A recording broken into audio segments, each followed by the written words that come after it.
കണ്ടില്ലേ എന്ത് ഭംഗിയാലേ. നിറയെ പൂക്കൾ ഉണ്ടായിട്ടുണ്ട് കേട്ടോ. വെള്ള കളറുള്ള പൂക്കളാണ് ഇവർക്ക്. കൂടാതെ ഒരു കായയും കൂടെ ഉണ്ട്. ഒരു പരീക്ഷണാടിസ്ഥാനം ആയതുകൊണ്ട് ഞാനൊരു 4-5 എണ്ണമൊക്കെ നട്ടിട്ടുള്ളൂ കേട്ടോ. ഞാനിതൊരു പരീക്ഷ സമയത്തായിരുന്നു കേട്ടോ നട്ടത്. അതുകൊണ്ട് തന്നെ നട്ടു എന്നല്ലാതെ എനിക്കിതൊന്ന് തീരെ നോക്കാൻ കഴിഞ്ഞിട്ടില്ല കേട്ടോ. വല്ലപ്പോഴും മാത്രമേ ഇതിന് വെള്ളമൊക്കെ ഒഴിച്ച് കൊടുക്കാറുള്ളൂ. എന്നിട്ട് ഇതേ നിറയെ പൂവിട്ട് കായ്ച്ചിട്ടുണ്ട് കേട്ടോ. അമരം ഞാൻ സാധാരണ കടയിൽ നിന്നൊക്കെ വാങ്ങി കഴിക്കാന്നല്ലാതെ ഇതുവരെ കൃഷി ചെയ്തിട്ടുണ്ടാക്കിയിട്ടില്ല കേട്ടോ. ഇപ്പോഴാണ് എനിക്ക് ഇതിനൊരു അവസരം കിട്ടിയത്. ഇപ്രാവശ്യം എന്തായാലും നമ്മുടെ സ്വന്തം തോട്ടത്തിൽ നിന്ന് പറിച്ച് എനിക്ക് ഉപ്പേരി വെച്ച് കഴിക്കണം. അതൊരു സന്തോഷമല്ലേ.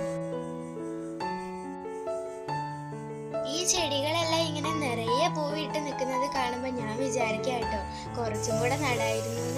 ഇനി എന്തായാലും ഞാൻ അങ്ങാടി പോകുമ്പോൾ ഇതിന്റെ കുറച്ചും കൂടെ വിത്തുകളൊക്കെ വാങ്ങി നടുന്നുണ്ട്. ഇതാണ് നീളനമരം. ഇതൊക്കെ വിത്തിന് വെച്ച് വളർത്തുന്നത്.